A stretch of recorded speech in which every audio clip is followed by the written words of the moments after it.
Bonjour, bienvenue pour cette quatrième lecture du cycle consacré à Raymond Carver, qui en contiendra 17, les 17 nouvelles que contiennent ce premier tome des œuvres complètes. Et aujourd'hui, la quatrième donc se nomme Gloriette.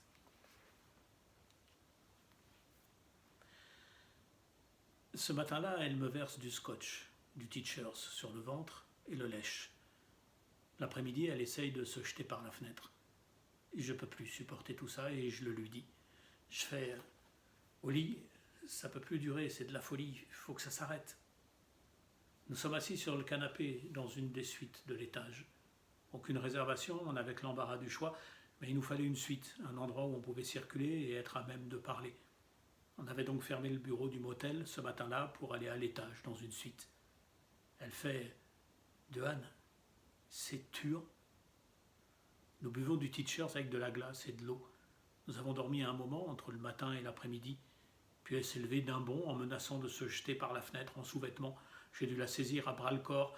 On n'était qu'au premier, mais n'empêche. J'ai mon compte qu'elle fait. J'en peux plus. Elle applique le dos de sa main contre sa joue et ferme les yeux. Elle secoue la tête d'arrière en avant avec son espèce de murmure. J'en mourrais de la voir comme ça. De quoi t'en peux plus, je fais alors que je le sais évidemment, au lit. Je vais pas te l'expliquer encore une fois, elle fait. Je me maîtrise plus, j'ai perdu ma fierté. Autrefois j'étais fier. C'est une jolie femme, d'à peine plus de 30 ans. Elle est grande, a de longs cheveux noirs et les yeux verts, la seule femme aux yeux verts que j'ai jamais connue. Dans les premiers temps, j'avais toujours des choses à dire sur ses yeux verts, et elle disait qu'elle se savait promise à quelque chose de pas ordinaire. Là, elle prêchait un converti. Je me sens épouvantablement mal de tout et du reste. En bas dans le bureau, j'entends le téléphone qui sonne de nouveau. Il n'a pas arrêté de sonner toute la journée. Même pendant que je somnolais tout à l'heure, je l'entendais. J'ouvrais les yeux pour regarder le plafond en écoutant la sonnerie et en me demandant ce qui nous arrivait. J'ai le cœur en miettes, elle fait. Il est changé en pierre. Je suis plus responsable. C'est ce qu'il y a de plus grave, que je sois plus responsable. J'ai même plus envie de me lever le matin. Ça a pris du temps d'arriver à cette décision, Douane. Mais il faut qu'on se sépare. Chacun de son côté. C'est fini, Douane. Autant le reconnaître. Au lit, je tends la main vers la sienne, mais elle la retire. Quand on est arrivé ici, pour reprendre la gérance du motel, on s'est cru sorti de la mouise. Pas de loyer, ni de charge, et 300 $ par mois. On ne pouvait pas rêver mieux. Oli tenait la comptabilité. Elle était à son affaire avec les chiffres et elle faisait la plupart des locations. Elle aimait les gens et les gens le lui rendaient bien. Je m'occupais des abords, tondais le gazon et désherbais, entretenais, nettoyais la piscine, me chargeais des petites réparations. Tout allait bien pendant la première année. J'avais gardé un autre boulot le soir, de 6 h à minuit, et on avançait, riche de projets. Puis un matin, je sais pas. Je venais de remplacer un ou deux carreaux dans une salle de bain quand la petite femme de ménage mexicaine est entrée. C'était Oli qui l'avait engagée. Je ne peux pas vraiment dire que j'avais fait attention à elle jusque-là, sauf qu'on se parlait quand on se croisait. Elle m'appelait monsieur. Bref, pour une raison ou une autre, on parlait. Elle n'était pas idiote, elle était jolie et avait des façons sympathiques.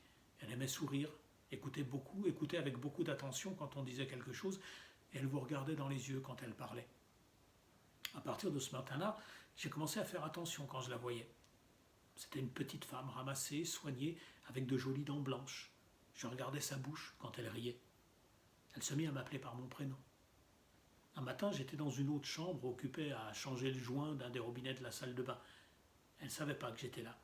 Elle est rentrée et elle a allumé la télévision, comme les bonnes en ont l'habitude, pendant qu'elles font le ménage. Je m'interrompis et sortis de la salle de bain. Elle fut surprise de me voir. Elle sourit et dit mon nom. Nous nous regardâmes. Je traversai la chambre pour aller fermer la porte derrière elle. Je la pris dans mes bras, puis nous nous allongeâmes sur le lit. Si, Oli, t'es toujours aussi fière, je fais. T'es toujours numéro 1, allez quoi, Oli. Elle secoue la tête. Quelque chose est mort en moi, elle fait. Il a fallu longtemps pour mourir, mais c'est mort. T'as tué quelque chose, aussi sûrement qu'un coup de hache. Tout n'est plus que poussière. Elle finit son verre, puis elle se met à pleurer. Je veux la serrer contre moi, mais elle se lève et va dans la salle de bain. Je remplis nos verres et je regarde par la fenêtre.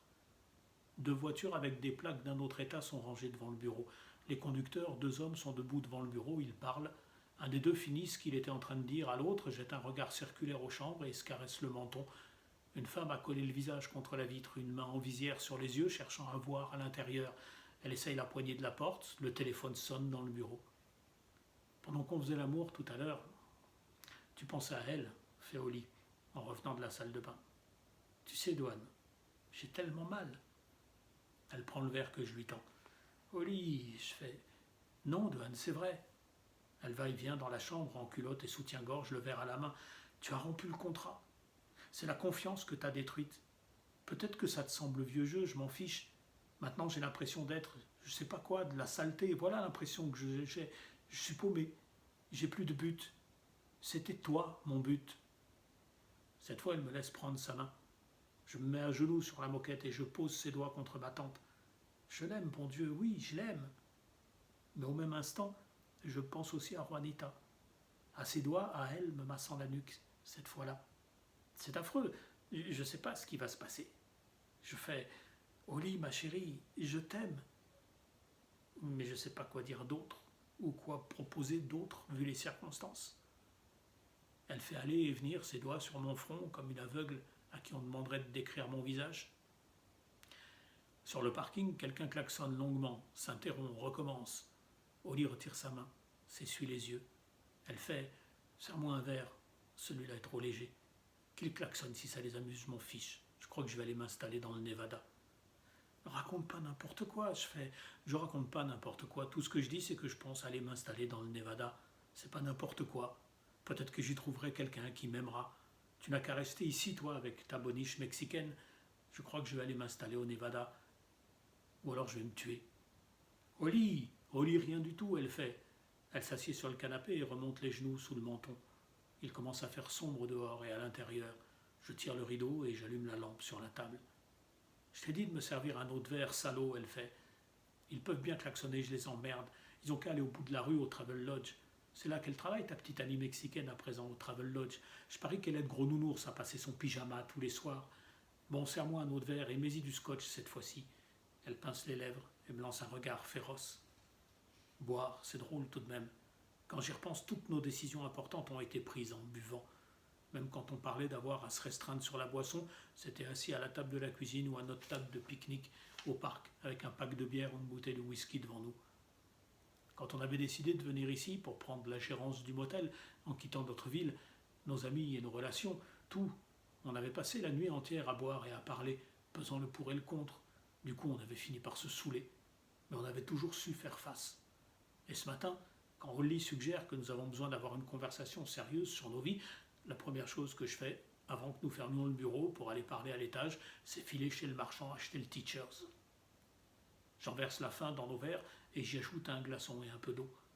Holly se lève du canapé et s'étire en travers du lit. Elle demande « Tu lui as fait l'amour dans ce lit aussi hein ?» Non. Bah, ça n'a pas d'importance, elle fait.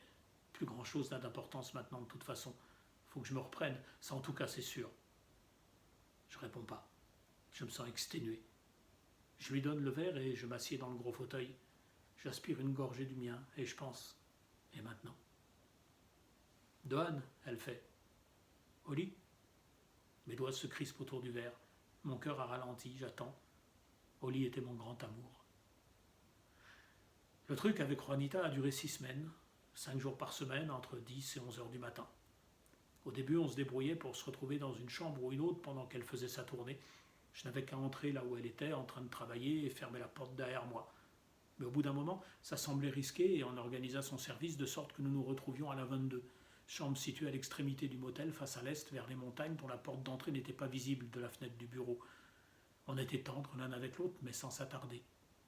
On ne s'attardait pas et on s'attendrissait en même temps. On ne s'attardait pas et on s'attendrissait, mais c'était bien. C'était entièrement nouveau et inattendu. Un tel surcroît de plaisir. Puis un beau matin, Bobby, l'autre femme de ménage, nous surprend. Ces femmes travaillaient ensemble, mais elles n'étaient pas amies. Tout à trac, elle est allée au bureau et elle a dit à Oli. Pourquoi elle a fait une chose pareille ? Je ne l'ai pas compris sur le moment et je ne le comprends toujours pas. Juanita était effrayée et honteuse. Elle s'est rhabillée et elle a repris sa voiture pour rentrer chez elle. Voyant Bobby dehors un peu plus tard, je la renvoyai chez elle aussi. Je finis par faire le ménage dans les chambres moi-même ce jour-là.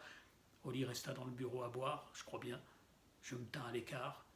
Mais quand je rentrais dans l'appartement avant de partir travailler, elle était dans la chambre, la porte fermée. J'ai écouté. Je l'ai entendu demander une autre femme de ménage au bureau de placement. Je l'ai entendu raccrocher le téléphone. Puis elle s'est mise à faire ce murmure-là. J'étais détruit. Je suis parti au travail, mais je savais qu'il y aurait une explication.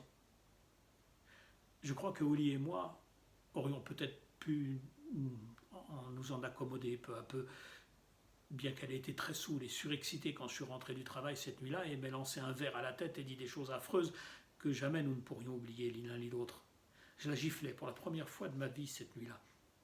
Et puis j'implorais son pardon de l'avoir giflée et de m'être impliqué dans une histoire avec une autre. Je la suppliais de me pardonner. Il y eut beaucoup de larmes et d'introspection, et on but encore. On resta debout presque toute la nuit, puis on se coucha épuisé et on fit l'amour. On n'en a tout simplement jamais reparlé de l'histoire avec Juanita. Il y avait eu l'explosion, et puis on avait entrepris d'agir comme si de rien n'était. Alors peut-être qu'elle voulait bien me pardonner, sans forcément oublier, pour que la vie puisse continuer. Ce sur quoi nous n'avions pas compté, c'était que j'allais découvrir que Juanita me manquait, et que je passerais parfois des nuits sans sommeil à penser à elle. Couché à côté de Oli, quand elle s'était endormie, je pensais aux dents blanches de Juanita. Et puis je pensais à ses seins. Les tétons en étaient sombres et chauds au toucher, et il y avait de petits poils qui poussaient juste en dessous. Elle avait des poils sous les bras aussi, à croire que j'étais fou. J'ai tenu 2 semaines comme ça avant de me rendre compte qu'il fallait que je la revoie, advienne que pourra. Je l'ai appelée du travail un soir et on a convenu que je passerais. Je suis allé chez elle cette nuit-là en sortant du travail. Elle était séparée de son ami et habitait une petite maison avec 2 enfants. J'y arrivais juste après minuit. J'étais emprunté, mais Juanita le comprit et me mit à l'aise aussitôt. On a bu une bière à la table de la cuisine. Elle s'est levée pour venir se mettre derrière ma chaise et m'a massé la nuque en me disant de me détendre et de me laisser aller. En peignoir, elle s'est assise à mes pieds et m'a pris la main et a commencé à me nettoyer sous les ongles avec une petite lime. Puis je l'ai embrassée et je l'ai fait se relever et nous sommes allés dans la chambre. Au bout d'1 heure, plus ou moins, je me suis rhabillé. Je lui ai dit au revoir en l'embrassant et je suis rentré au motel. Oli a su. 2 personnes qui ont été si proches. On ne peut pas garder ce genre de secret longtemps. Et on ne voudrait pas. On sait qu'une histoire comme ça ne peut pas durer indéfiniment. Quelque chose doit craquer forcément. Pire, on sait qu'on est constamment dans le faux semblant. C'est pas une vie. Je me suis accroché au boulot de nuit, qu'un singe aurait été capable de faire, mais au motel, ça se détériorait vite. Le cœur n'y était plus, tout simplement. J'ai arrêté de nettoyer la piscine et elle a commencé à se remplir d'algues, de sorte que les clients ne pouvaient plus l'utiliser. Je ne réparais plus les robinets, ne remplaçais plus le carrelage, ne faisais plus de retouches de peinture. Même si le cœur y avait été, le temps aurait manqué tout simplement, avec ci et ça, surtout avec la boisson. Elle dévore une grande quantité de temps et d'effroi et d'effort si on s'y consacre entièrement. Oli se mit à boire très sérieusement de son côté, au même moment. Quand je rentrais du travail, que je sois passé chez Juanita ou non, si Oli ne dormait pas, ronflant dans la chambre qui sentait le whisky, elle était attablée à la cuisine, fumant une boue-filtre, un verre de quelque chose devant elle, les yeux rouges et le regard fixe à l'instant où je franchissais le seuil. Elle n'enregistrait plus convenablement les clients, facturant trop ou au contraire le plus souvent pas assez. Parfois elle attribuait à 3 personnes une chambre avec seulement un lit double, ou mettait une personne seule dans une des suites équipée d'un très grand lit et d'un canapé qu'elle facturait comme une chambre à un petit lit, des choses de ce genre. Les clients se plaignaient qu'il y avait parfois des échanges de mots. Des gens reprenaient leurs bagages pour aller ailleurs après avoir exigé d'être remboursés. Il y a eu une lettre menaçante de la direction, puis une autre, recommandée. Des appels téléphoniques. Quelqu'un allait venir de la ville pour enquêter. Mais ça nous était devenu indifférent, il faut dire ce qui est. On savait que les choses devaient changer, que nos jours au motel étaient comptés, qu'un vent nouveau soufflait. Nos existences tournaient à la catastrophe et étaient prêtes à un chambardement. Oli est une femme intelligente, et je crois qu'elle a su tout ça avant moi. Qu'elle a su avant moi que le sol se dérobait sous nos pas. Alors il y a eu ce samedi matin, où on s'est réveillé avec la gueule de bois après avoir passé presque toute la nuit à ressasser la situation sans aboutir nulle part. On a ouvert les yeux et on s'est tournés l'un vers l'autre dans le lit pour se regarder.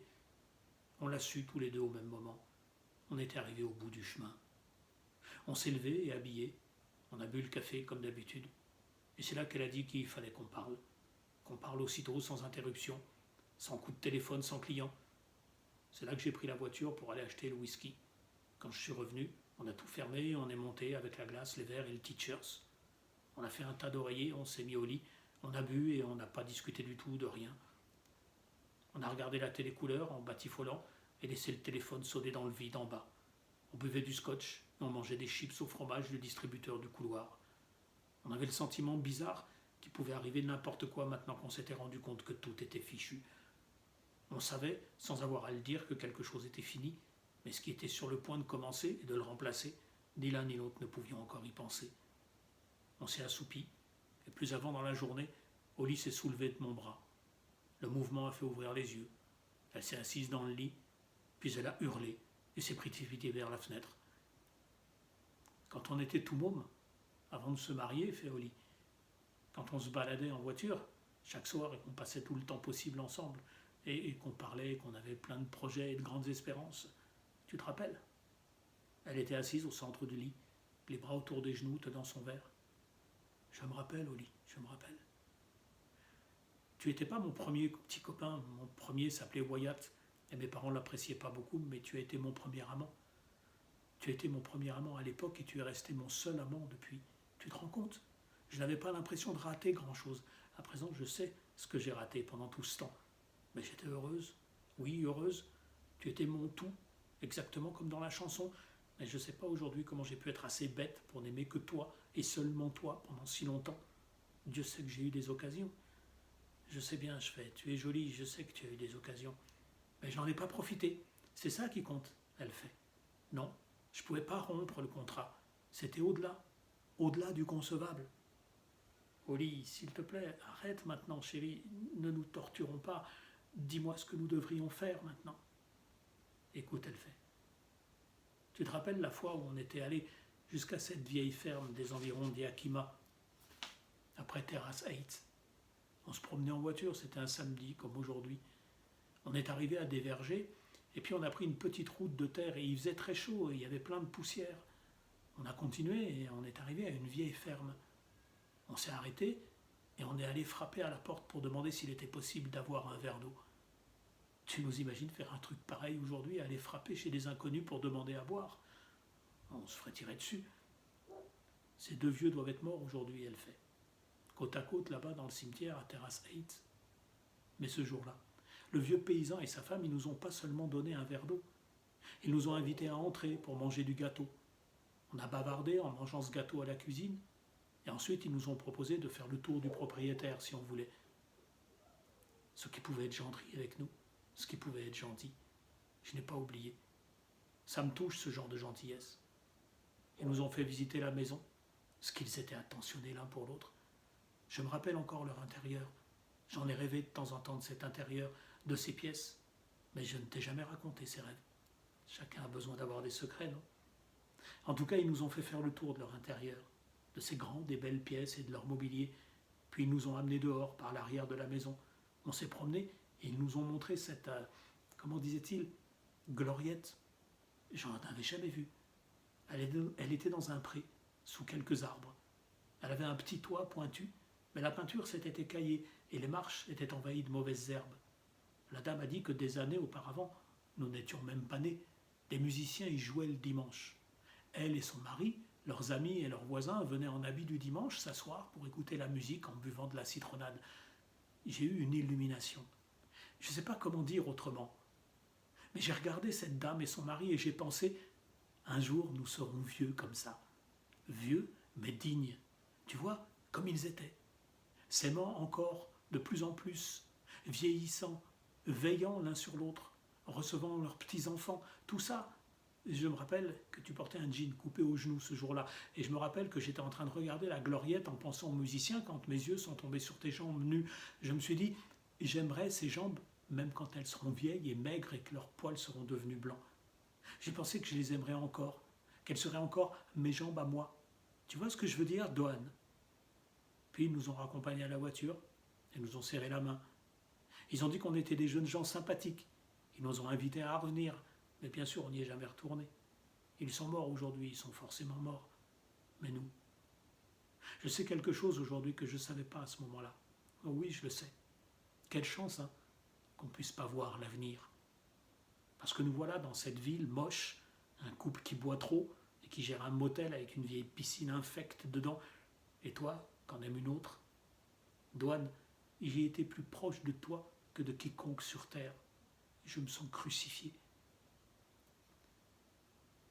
Je peux rien dire pendant une minute, puis je fais Oli, ces choses, on y repensera un jour quand on sera vieux, et on sera vieux ensemble, tu verras, et on dira tu te rappelles le motel avec sa piscine dégueulasse?